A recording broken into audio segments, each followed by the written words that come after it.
Dân số thế giới luôn biến động, tưởng rằng đó chỉ là một vấn đề bình thường, nhưng có vẻ câu chuyện những nước nào đang có dân số đông nhất trên thế giới vẫn nhận được sự quan tâm của mọi người. Thành ra video này có thể quý khán giả cũng hứng thú.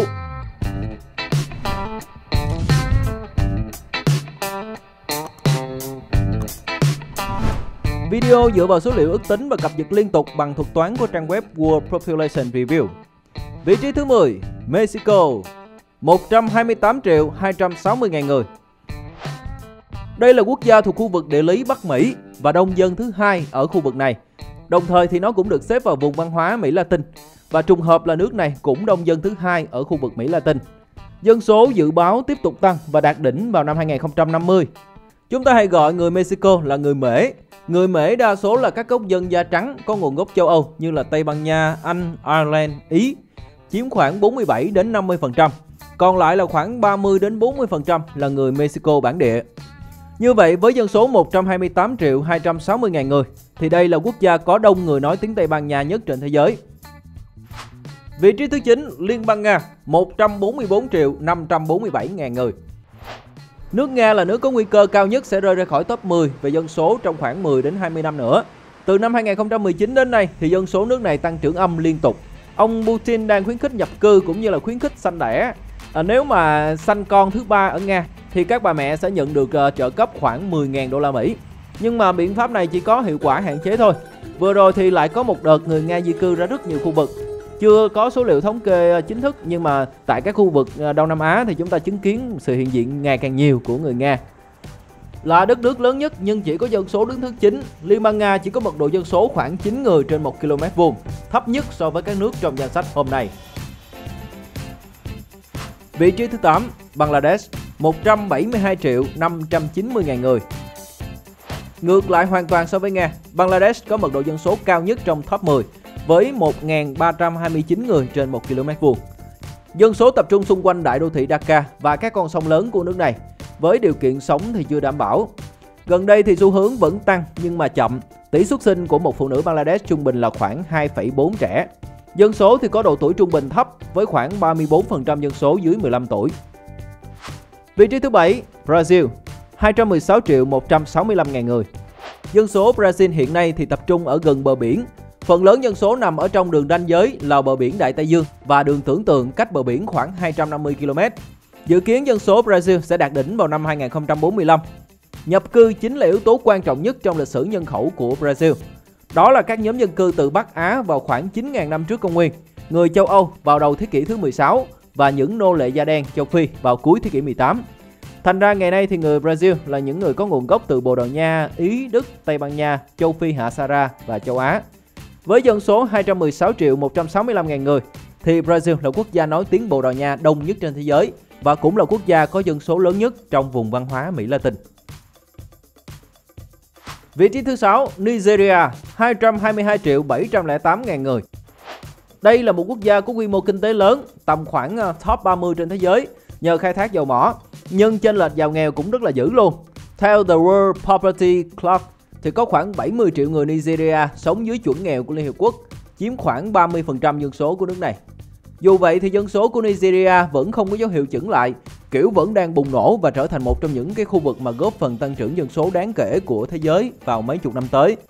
Trái ngược các quốc gia khác thì chính phủ nước này lại đang kiểm soát mức sinh nhằm kiềm hãm đà tăng dân số. Vị trí thứ 5, Pakistan, 239.510.000 người.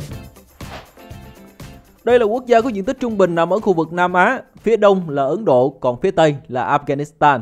Dạo gần đây thì hay thấy Pakistan trên các phương tiện truyền thông xã hội.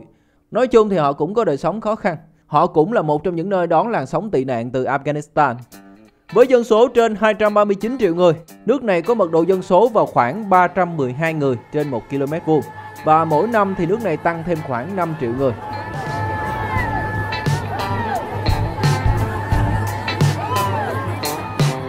Vị trí thứ tư, Indonesia, 277.059.000 người. Là nền kinh tế lớn nhất ở khu vực Đông Nam Á, nước này cũng có dân số lớn nhất ở trong khu vực. Thường thì dân số Indonesia sẽ tập trung ở đô thị với khoảng 57%, bỏ lại những cái vùng nông thôn còn thưa thớt. Chắc các bạn theo dõi kênh nhiều, các bạn cũng có thể thấy một số video trước về các vùng nông thôn của nước này thì cũng rất là vắng lặng. Còn lại là các đô thị, đặc biệt trên đảo Java thì rất là đông đúc. Nước này nằm trong nhóm G20, tức là 20 nền kinh tế lớn nhất ở trên thế giới. Mặc dù vậy thì quy mô kinh tế lớn nó không có phản ánh được sự thịnh vượng của đời sống dân cư. Theo dự kiến thì dân số nước này sẽ đạt đỉnh ở mức là 337 triệu vào năm 2067 và sẽ giảm trong những thập kỷ tiếp theo. Vị trí thứ 3, Mỹ, 339 triệu 617 ngàn người. Dân số Mỹ thì gấp hơn 3 lần dân số Việt Nam, trong khi diện tích thì nó lớn hơn rất nhiều. Trong thời kỳ thuộc địa thì người ta ước tính rằng dân số khu vực này chỉ có khoảng là 3.800 người thôi, vào khoảng những năm 1610. Sau khi độc lập thì được khoảng 4 triệu người và hiện nay là hơn 339 triệu. Giống như Brazil thì đây cũng là một quốc gia của nhập cư điển hình với sự đa dạng về nguồn gốc dân tộc. Dự báo dân số nước Mỹ sẽ tiếp tục tăng, ít nhất là đến năm 2100, trừ khi thế giới có những cái biến động dữ dội. Cứ sau 17 giây thì nước Mỹ lại có thêm một cư dân mới và nhiều khả năng là có nguồn gốc từ các khu vực bên ngoài nước Mỹ. Vị trí thứ 2, Trung Quốc, 1 tỷ 425 triệu 645 ngàn người. Khoảng cách khá lớn giữa vị trí thứ 2 và vị trí thứ 3. Kể từ năm 1950 khi mà Liên Hiệp Quốc bắt đầu công bố các dữ liệu về dân số thì Trung Quốc một mình một ngựa phi nước đại trên đường đua dân số toàn cầu. Nhưng mà đến năm 2023 thì vị trí này bị bắt kịp và vượt qua, khiến họ trở thành quốc gia đông dân thứ nhì. Chính sách một con của Trung Quốc áp dụng trong một thời gian dài từ năm 1979 đến năm 2015 có thể là bước cản lớn nhất của sự gia tăng này. Hiện nay thì họ đã có đời sống khá giả rồi, nhưng mà cũng đã già về cơ cấu dân số. Thời điểm chúng ta đang sống cũng là thời kỳ mà dân số Trung Quốc đạt đỉnh và bắt đầu suy giảm. Các dự báo về việc Trung Quốc soán ngôi Mỹ để trở thành một nền kinh tế lớn nhất trên thế giới thì đã có những cái lung lay nhất định. Vị trí thứ nhất, Ấn Độ. Với dân số 1 tỷ 425 triệu 899 ngàn người thì Ấn Độ trở thành nước có số lượng thành viên đông nhất trên hành tinh trái đất, như là cách nói của cư dân mạng gần đây. Ấn Độ đã chiếm khoảng 17,8% dân số toàn cầu và chúng ta có lẽ đã thấy tín hiệu này từ lâu rồi.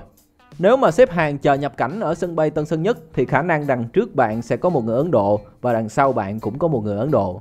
Nếu mà các bạn làm việc trong lĩnh vực công nghệ, thương mại điện tử thì có thể trong công ty bạn hoặc là đối tác của bạn sẽ có một người là người Ấn.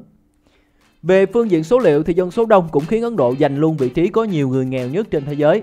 Cũng theo The World Poverty Clock thì có khoảng 83 triệu người Ấn Độ hiện đang sống dưới chuẩn nghèo ước tính của Liên Hiệp Quốc là 2 đô la Mỹ trên ngày. Rồi, việc của quý khán giả hôm nay là ngồi lại bàn luận xem sự thay đổi về dân số có ý nghĩa gì. Liệu nó có ảnh hưởng đến vị thế của các nước, các ưu tiên về kinh tế, văn hóa, quốc phòng của thế giới hay là không? Và trong lúc chờ đợi các đối thủ vào cuộc gọi là tranh luận mà giới trẻ bây giờ hay gọi là combat á, thì các bạn hãy nhớ bấm đăng ký nha. Trân trọng cảm ơn quý khán giả.